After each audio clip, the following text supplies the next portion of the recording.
করতে পারবে না বা সমাজে কিন্তু সেই ব্যর্থতা চলে আসবে, হ্যাঁ না? কত রকম আশেপাশের লোকজন আসবে, মায়েরা আসবে, তাদের কীরকম সেবা শুশ্রূষা দিলে তারা সন্তুষ্ট হবে, অসন্তুষ্ট হবে, হ্যাঁ না? তার সঙ্গে শাশুড়ি কীভাবে ম্যানেজ করতে হবে, প্রত্যেক শাশুড়ির ভিতরে একটা অহংবোধ কাজ করেই যে আমার শ্বশুর, আমার স্বামী, আমার ছেলে, আমার সংসার, হ্যাঁ না? তাকে কীভাবে আমি তুষ্ট করে সন্তুষ্ট করে, হ্যাঁ না, কী বলা যায়, এখানে সম্মানকে হয়ে উঠতে পারবো, এই বিদ্যা তাকে তো জানতেই হবে। তারপর তো আসলে সন্তান প্রতিপালন, তার চিকিৎসা বিদ্যারও জানতে হবে, তাই না?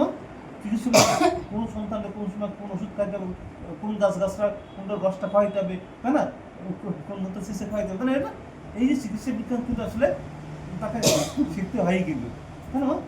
তো এখন দেখো, একটা ঘরে মায়ের একটা লক্ষ্মী হতে গেলে দেশের কীভাবে আসলে এই বিদ্যাটা শিখে নিতে হয়। কারণ ওই ঘরে যে শাশুড়ি থাকে বা দিদের শাশুড়ি থাকে, এটা কিন্তু এতদিন ধরে ওই সংসারটা চালায় নিয়ে এসে, ওই সংসারটা চালায় নিয়ে এসে যে ঘাত প্রতিঘাত সৃষ্টি হয়েছে, তার ভিতরে কিন্তু অনেক কিছু শিখে এসেছে কিন্তু তারা, ওরা কিন্তু একজন শিক্ষক হয়ে এসেছে, তাই না?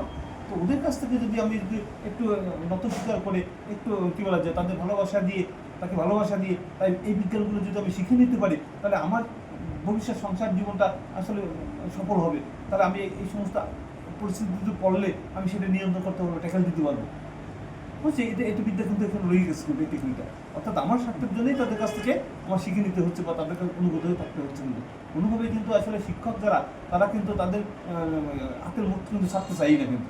এই যে আমরা যারা ডাক্তারি করি, হঠাৎ করে আমার কাছে গেলেই আমি যে বিদ্যা শিখছি ঘাত প্রতিশোধের ভিতর দিয়ে, এটা কিন্তু ফট করে কিন্তু একজন বলবো না, বুঝাবো না, শিখাবো না কিন্তু সে যতদিন পর্যন্ত আমার অনুগত হয়ে না চলতেছে, হ্যাঁ না? যতদিন পর্যন্ত আমার কী বলা যায় খুশি করতে না করতে পারি। শোনো তখন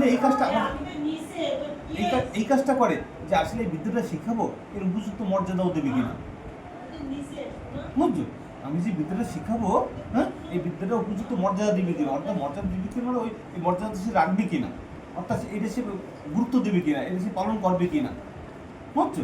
এটা এই সুফলটা বাস্তবিত করে সার্থকতা আনবে কিনা, বুঝছো না? সেজন্য বললাম যে অনুগুণ মুক্ত ছাড়াই তো কোনো লাভ নেই, বুঝছো? আমি ডাক্তার এলের কাছ থেকে আমি একটা ওষুধ শিখে আসি, সেটা হলো পালসিডিলা। এখন পালসিডিলা এমন একটা মেডিসিন, এটা আসলে কেউ ব্যবহার করতে পারবে না, কেউ জানবে না। আমার কাছে আমি একটা রোগী আইসে, তুমি গ্যাসের রোগী চলে এসেছো আমার কাছে, তাই না? গ্যাসের রোগী আইসে, কিন্তু হঠাৎ করে তোমার রোগ বৃদ্ধি হয়ে গেছে, ডাক্তারবাবু কী ওষুধ খাইতে, ওষুধ খাইতে আপনার রোগ বেড়ে গেছে, তা কি এখন কী খাবার দাবার কী খাইছেন বলেন একটু, তখন জিজ্ঞেস করতে হয় আমাদের কাছে, বুঝছো?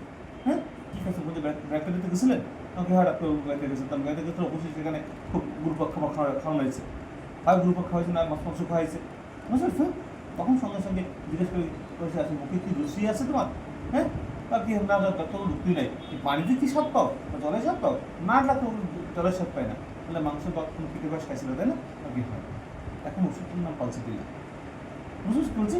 তা আমি তাকে পালসিডিলা দিয়ে যখন পর্যন্ত ওই মুখে স্বাদ ফিরে না আসতেছে, তখন পর্যন্ত আমার পালসিডিলা খাওয়াতে হবে। পালসিডিলা খাওয়াই আগে যদি ওষুধ আমার লাইকোপিডিয়াম থাকে, এই লাইকোপিডিয়াম আবার দিতে হবে, বুঝতে বলছি?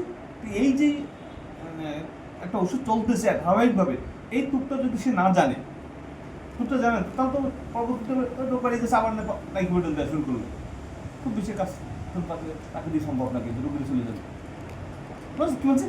এখন এই টুকটা আমি শিখে আসছি অনেকদিন বসে, তারা একটা ছোট টিপস, কিন্তু ডাক্তাররা জানে না বললেই চলে, কিন্তু আমার যে কত বলছিল কতবার দেওয়া হয় তার ক্ষেত্রে নাই, তাই না? এই শিখে আসছি না। এই যে বর্তমান সিজন যে জবটা হচ্ছে, আমি একটা টিপস শিখছিলাম ডিজেন ডাক্তারের কাছ থেকে, আমার দাদু ভাই, বুঝছো?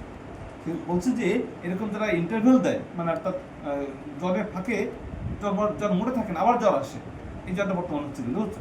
তার মাঝখানে একটা আর্টস আয়োড দিয়ে দেবেন, আর্টস নিতাম অ্যালবাম আয়োডিট কলম, বুঝছো? এর একটা ডোজ দিয়ে দেবেন, দেখবেন যে আসলে ওই জ্বরটা আর বাড়বে না, দ্বিতীয়বার আর আসবে না। এখন এই যে কত কষ্ট করিয়া বাগান থেকে আইসি, সাইকেলটা নিয়ে কত থাকছি করছে, এই শিখে আসছে, এইটা আমি